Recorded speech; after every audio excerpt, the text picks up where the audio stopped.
I am future tripping in a new relationship. And Wait a how do minute, I get you're a rid what? of? Well, you're a what? I'm future tripping. I'm future tripping Oh, in a new future tripping. relationship. Yes. Oh, where are we going on And this trip? Where are we going? Describe it to well, me. I don't know. Oh yeah, you I do. It's was, all you said. well, It's all planned in your head. I want to know, where are we going? no, I don't know. But you're acting like it. I, Tell me. I want to. No, I want to hear it. well, You're doing it. You said he you were is doing it. the best person I have ever like been with. I was married to someone similar to, I guess, your last caller. He Oh, was sentenced to prison for 7 years and immediately left me and my preemie son alone. So my son has never met his father, and now he's going to oh. be 4 in April. But so he had a So successful business, is he and out of prison? no, he's not. He just got denied parole again and wrote me this horrible letter, told me that I'm feeling a vengeful tank, and which I've never responded. But he was diagnosed as antisocial narcissist right before he got put in. And so there was a lot of pain in the marriage, and I just was conditioned to keep quiet and not voice my needs. And so that's what I did. And so in a new relationship, like I have read so many of your books. My favorite is The Changes That Heal. I mean, that is just been, it's all underlined. But I just am struggling in a new relationship because of the anxiousness. I mean, this guy is the best, like takes all the burdens off of me. Tells me, I mean, How long have he's you been not with him? like 2 months. And so, but I'm taking it very slow. Like I am, and he's okay with it. He's not pressuring me and doesn't want anything from me and is just happy just to be sitting next to me on, outside. Like he's not someone that has any expectations, but I guess I'm just struggling because I get anxious a lot and I don't know how to What do let you that get go. What do you get anxious about? I get anxious with my son. How do I create a good environment for him to be, introduced into this? I mean, he's not used to seeing I me wouldn't. around another guy. Yeah, Okay. I wouldn't. So, You have no idea what's going to happen in this relationship. So yeah. I wouldn't Uh-uh. introduce your son into having this look like you guys are coupling. I would, it Okay. should look like one more of your friends, because your son's already lost a Okay. father, right? Yeah. And I mean, he you doesn't don't even know, know. He's never even said dad. Like, he just doesn't. never said what. He's never said dad. He doesn't even know that our family isn't normal. I mean, I've never told him he has a dad in prison. Well, he knows he doesn't have a dad, though. Well, he doesn't see that as, like, we had a speech lady come to our house, and there was a little boy sitting on a couch with a mom and a dad, and he said, "Oh, that's Papa and Dee Dee." Like he was talking about like that, meaning my parents and Brent. Like he doesn't realize that there's that missing. Okay, some part of him will wake up to that at some point. But my point is, he does have a chip inside of him, like a cell phone, searching for a connection that will be searching for a man to be, like all things that he wants out of a dad. So my point is that grandparents and uncles and friends and all of this, I would want a lot of men around him, but I wouldn't want him to fall into that. This is like looks like a daddy, because a daddy is somebody that's with mommy in a different way than all these other men. Okay, so that's one thing. But here's what I would say to you: you're very wise in that it sounds like maybe a little part of you knows that you're future tripping, right? Which means that I'm interpreting that as, you're thinking you're painting a whole picture of this of where this could go, right? This is the one. Exactly. And I never thought I would. I never thought I was like, I'm just going to raise my son. I'm like, God, you're going to lead us. Right. I was not looking for this. Okay. Well, okay. Now let me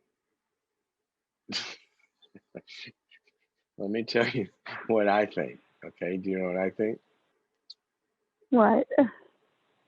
Are you sitting down? I actually am. Okay, good. You're on a drug trip. Mm-hmm. Not bad. Not bad at all. But a drug trip distorts reality. Okay? Mm-hmm. That's great. I'm not making this bad. Do you hear me? Am I making you bad? Mm-hmm. Yeah. No. No, I'm not. Falling in love is the stuff they write great songs about. Right? Now, Mm-hmm. here's the thing. What I mean by a drug trip is there is stuff going off chemically in your head. There's bonding hormones, and there's goal oriented hormones, and there's idealization, and there's rescue from everything you've been through. It's great. It's wonderful. It is wonderful. It just can't be trusted. Okay. It's got to be proven. I'm not Mm-hmm. saying it's not true. I'm just saying you haven't had enough time to have it validated. Absolutely. Right? Okay. So Mm-hmm. enjoy everything that you're enjoying. Okay. But when I say you're on a drug trip, when you say he has no expectations, for example, remember when you said that? Mm-hmm. Yeah. Mm-hmm. I've never met that human. Maybe I haven't either. I mean, watch him about probably, I don't know, half dozen times every, I don't know, handful of portions of a minute. Well, just watch his chest. It'll go up and down. What does that mean? He's got expectations. He has needs. He's breathing. Okay. He has expectations for the atmosphere to bring him something. That's human. That's not bad. Yeah. But in the beginning of a relationship, he may like you so much, and everybody kind of adapts and this, that, and the other. But you're going to find out slowly, what his imperfections are, and I guarantee he has them, and what his expectations are, and how the two of yours expectations, when they bump up against each other, how those work, and all of that's going to be great. So I would just say future tripping is great, but just make sure that you keep looking out the windshield. Yeah.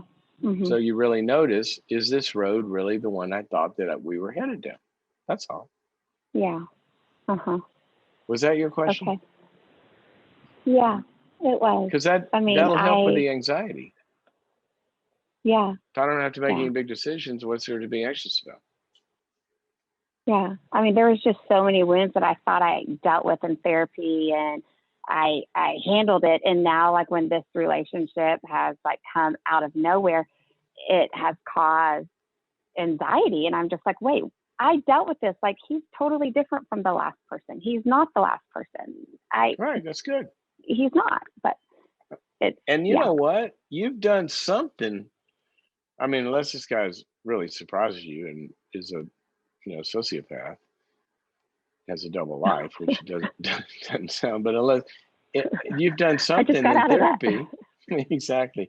Yeah. You've done something. You've done some really, apparently, is some good work, because you've actually attracted a good one, somebody that's loving. Oh yeah. Right. So enjoy it. Safe. Okay. Yeah, exactly. But just, thank you. Just, give it time. Give it time. Yeah. That's all. Yeah. Thank you so much. Then you'll be less scared. Enjoy the drug trip. It's great. Just don't worry yourself about having to make a decision. Having to make a decision too fast. Okay. Thanks for your call. Okay. I love it when Thank you. that's good. She goes, future tripping. How about that? That's like people go out on the first date and they're already naming the kids. The other person's trying to figure out, is there anything good on this menu? Get on different paths here. But one of the things that is just true is that a lot of times need states determine vision.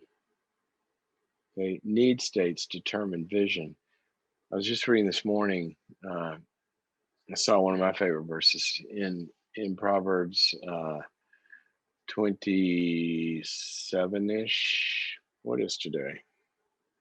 What is today, guys? Anybody know what today is? 27th. Yeah. So it would be in chapter 27. That's one of the things I do is I read a chapter of Proverbs on the day of the calendar. And go through them. It's 31. There's 31 chapters in Proverbs, and read whatever that day is. Read that chapter, and keep doing that over and over and over. It's a pretty fun thing. But in chapter 27, there's a verse that says, I'm not gonna get this right, but it basically says, if you're hungry, even bitter food looks great. Okay. And if you're full, even honey can look, I don't even want, it's really, really good, but I'm so full. Oh no, don't bring me another, slab of ribs, right?